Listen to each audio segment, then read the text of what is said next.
I would like to start, if you don't mind, by reminding ourselves of the titles, the accolades mentioned by Shoghi Effendi in his writings about the American Baha'i community.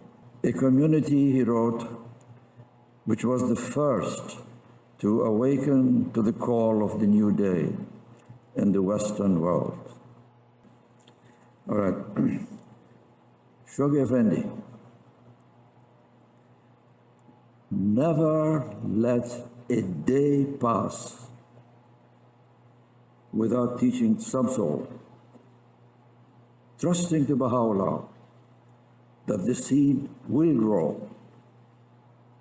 Shoghi Effendi, every day, teach the course once. 365 days every year. This is not Ali speaking. This is Shoghi Effendi. Upon every participator in this concerted effort rests the spiritual obligation to make the mandate of teaching so vitally binding upon all, the all-pervading concern of his life. Let teaching his cause become the paramount and most urgent duty of every Baha'i. Let us make it the dominating passion of our lives. We have many passions. All right, fine. But you must have a dominating passion, a passion which dominates over all the other passions. And that should be teaching the cause. Shoghi Effendi.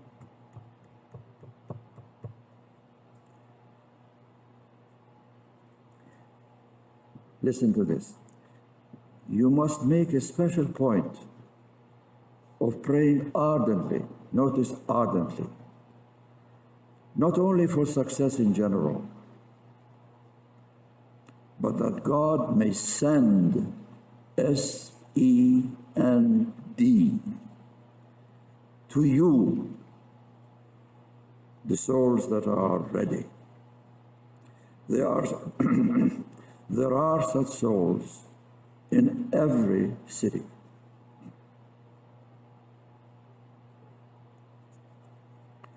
All must participate, however humble their origin, however limited their experience. He is closing doors for no excuses.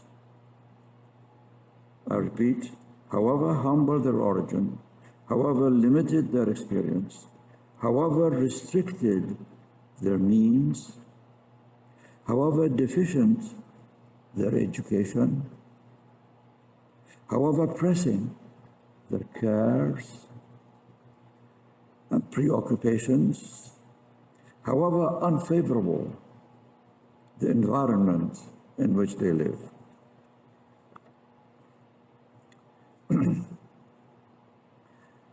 The first guideline that Baha'u'llah has given us is to mix with people.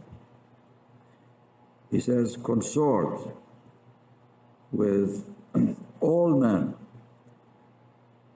O people of Baha, in a spirit of friendliness and fellowship. Shoghi Effendi adds, every laborer should, I feel, make it his chief concern to mix in a friendly manner with all sections of the population.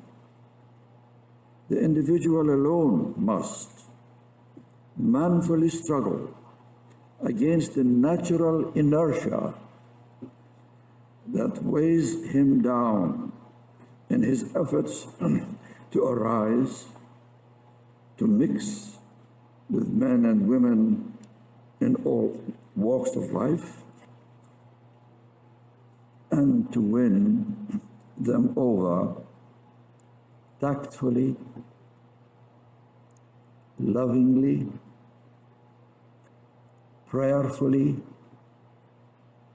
and persistently.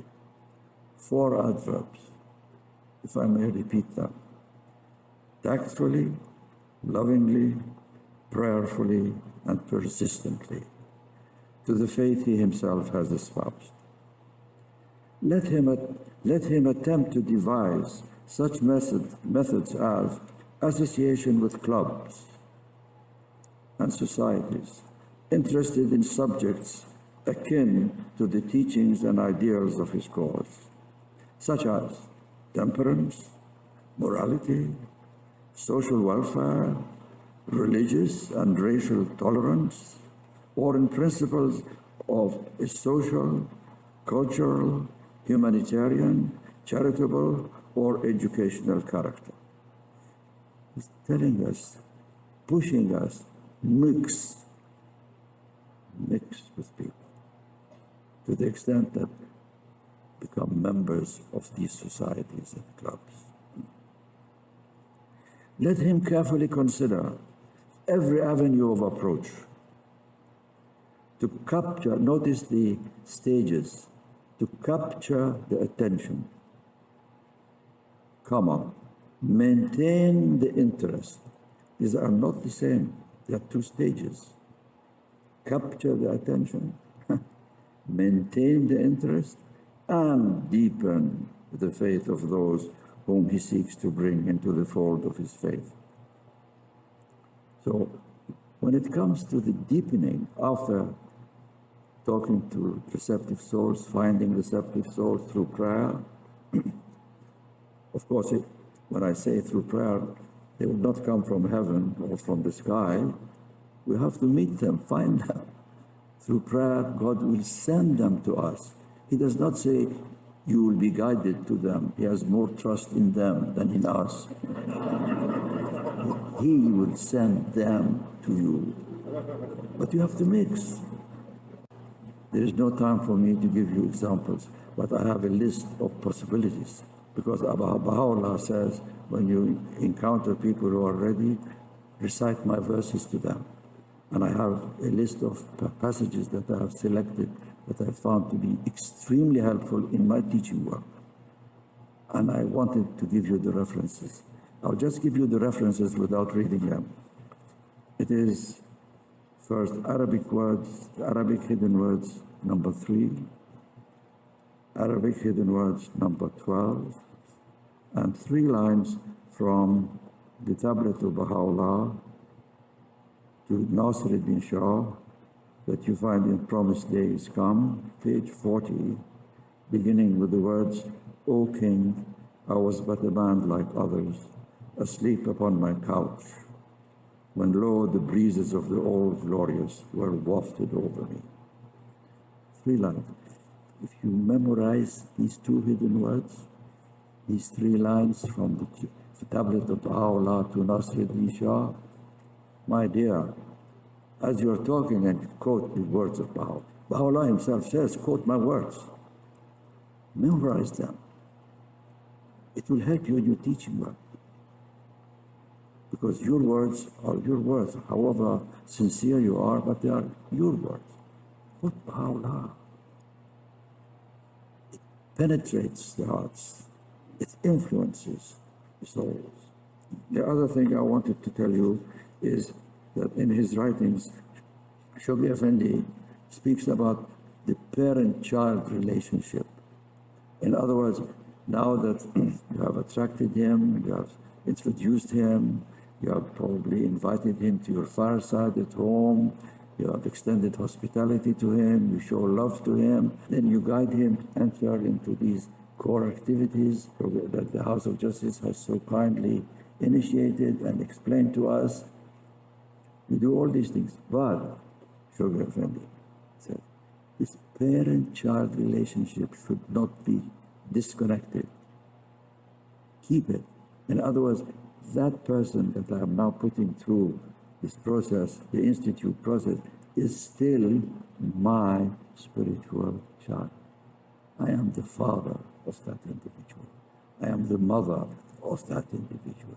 This is not Ali speaking. This is Shoghi Effendi, father-child, mother-child relationship. So we have to maintain this relationship until the very end. What is the end? He says the end is maturity of that child.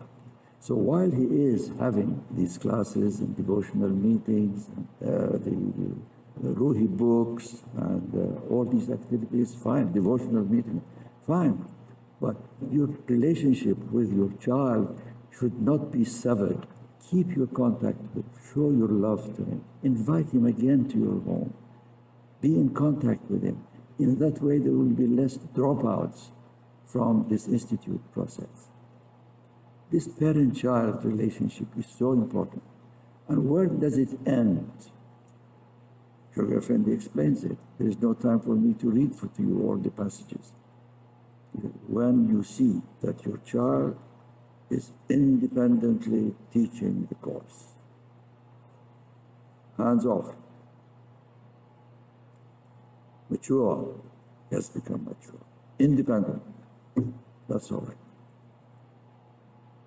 So that is Shoghi Effendi's explanation. Finally, I would like to quote for you this passage in one of his writings. This is from Baha'u'llah.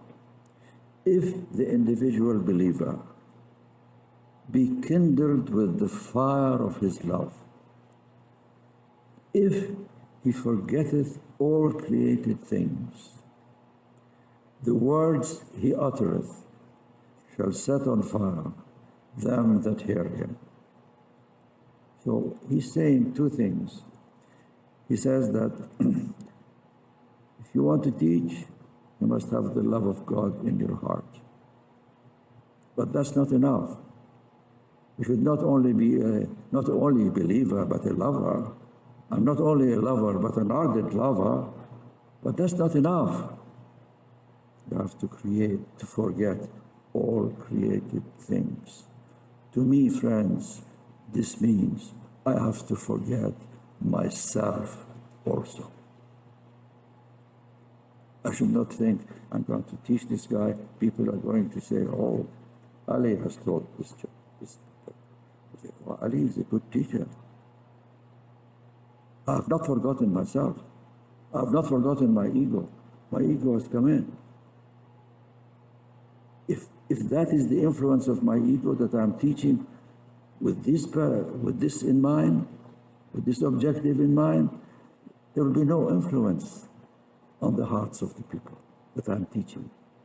But if I detach myself from myself, forget myself, overcome my ego, tell my ego kindly to shut up, because the ego commands, orders. Be quiet. And I can never uproot it. According to the text, it will continue to be with me till the very end. When they bury my casket in the grave, that's when my ego will also go there in that casket. That will be the end. In the next world, I'm free. And we are all free from ego. No more tests as we have them here. No. But as long as we breathe, this ego is there. It even comes when you are teaching the course. So he says, forget everything. Have this love for God, for Baha'u'llah. Then when you speak, it has an effect. Speak with detachment and speak with love. Thank you very much for listening to me.